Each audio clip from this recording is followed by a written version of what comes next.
Yeah, they're back to the same Red Sox they were a couple of weeks ago. They suck. They're a crappy, stupid team.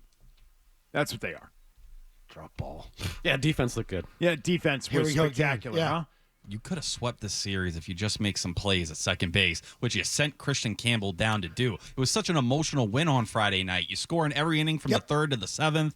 Even after Hunter Dobbins gives you absolutely nothing, the bullpen steps up. I saw Alex Cora more excited and energetic in the dugout than I had seen him all season. Him and Bailey. He's holding Andrew Bailey back from getting ejected. And then you do what you did the next 2 days, and you let Devers beat you out of anybody on Saturday. That's brutal. That hurts. The nice thing about the weekend and about the last week, I guess you could say, is that the Red Sox are still only a half a game out of the wild card. Right. Which is remarkable. They're not going to get in, though. They've got 2 teams. They would have to leapfrog 3 teams still. But mathematically, they're still very much in it. I mean, you felt so good. I have no belief in them whatsoever. None. A week, it's amazing how much can change in a week's time. Yep. And I have no faith in this. Their defense cost them greatly yesterday. It cost them over the weekend. Romy Gonzalez having a ball hit him off the hand at second base in that game to blow it open for the San Francisco Giants yesterday was so deflating as a fan to watch that happen. Oh, but he had a home run. Yay. I'm sorry. I've got no faith in them. And it's only a matter of time until they sell off the pieces. Yeah, they're going to start selling it. If they remain a half a game out of the wild card, I still think they're going to look at the roster and say, no. Chapman's gone. Giolito gave them another good start yesterday. He's gone. Trade him away. And so that's what's going to go down. They're going to trade everybody away. That series exemplifies pretty much all the series that we're through the whole first half of the year, right? You come out of the gate, first game of that series, kick their ass, you feel good about it, and then you can't put 2 or 3 together. And you make the stupid mistakes again, the drop ball. Like, it felt like you cleaned things up after that Yankee series. The Mariner series, you didn't make a single error. Yeah. Yeah, it felt like that point where, oh boy, this team has turned the corner. And he really felt that they turned the corner, but it's sort of a slap of reality. Okay, you take a great hitter out of your lineup for whatever reason, and man, that campaign is still going on.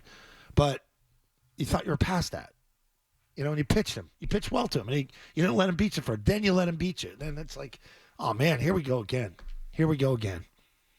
Then Dobbins gets set down. Like, he's hurt. I think what you kind of hope for, or where the Red Sox are going to be, is you got the Angels coming up next, and you got the Nationals and the Rockies. You said this last week. Next series. So if you can get some momentum, you've played well against teams that are better than you, but at the end of the day, your margin for error is just so thin. If you're going to make those plays in the field, and those are going to be errors that lead to 3 or 4 runs, you don't have enough offensive output to consistently battle, and that's what hurt most about this series, because 2 out of the 3 games, you did show up enough offensively to win them. So what are your thoughts, saying if you could make some hay here over these next 3 series? Is it staying at 500? It's staying just right in the mix. 3-3 since a week ago, but go ahead. Yeah, like last year, you look at where they were at the trade deadline, you had a 37% playoff odd. You're at 30% right now. I think more likely than not, they're going to do it halfway. They're going to buy a little bit, and they're going to sell a little bit. It's going to be extremely similar to what it's been the last couple of years.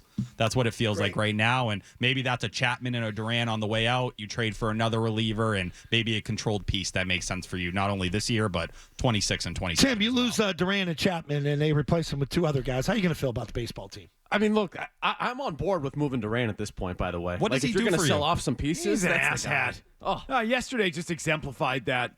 Getting thrown out of the game after, okay, and by the way, this was a major irritation of mine yesterday. First of all, Duran slides over the bag, yes. Right? Yep.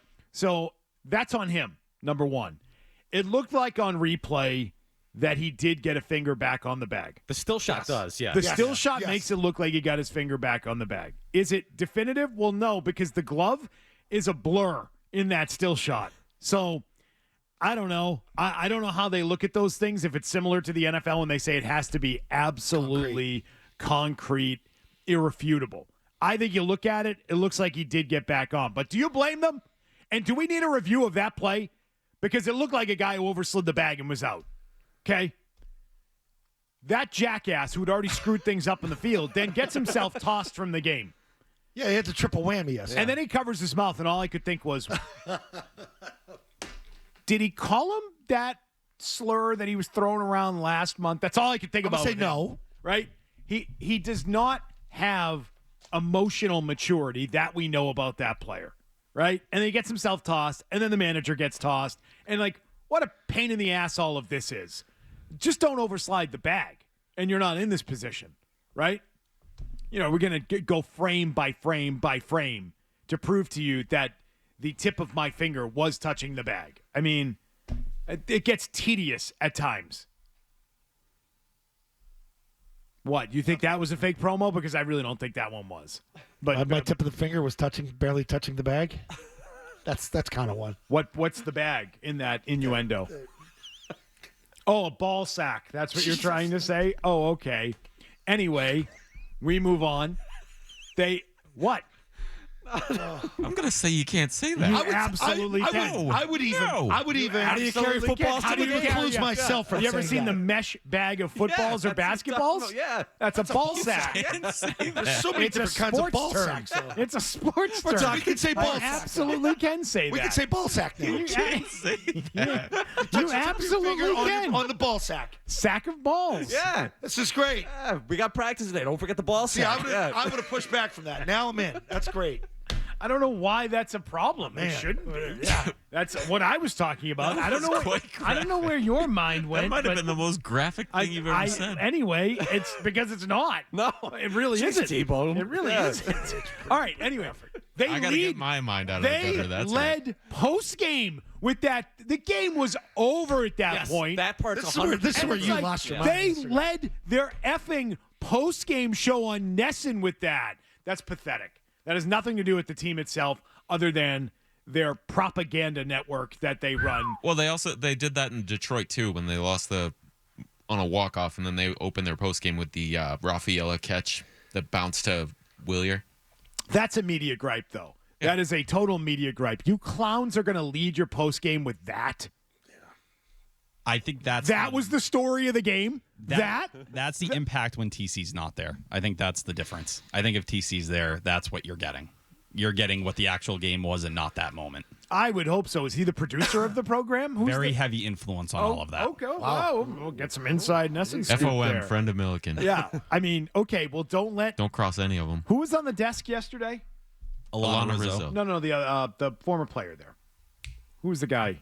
Was it Lenny? Yes. DiNardo? Yeah, Lenny DiNardo. That's what you get when you let Lenny lead it. Just, he's got his Red Sox boxer shorts on doing the post-game show. Like, that was not the story of the game, No, the it was umpire not. at second base. But that was the first thing you saw going into their post-game. That had nothing to do with the team, but I'm just irritated with all of it right now with this team. I'm not a believer. They screwed up the year in a lot of ways. The front office did. The manager did. Sell off the effing pieces. We're on to 2026. Let's do it. I think when you look at Duran right now, it's like in left field, he's -4 outs above average. That's 9th percentile, and you're a below league average bat this year.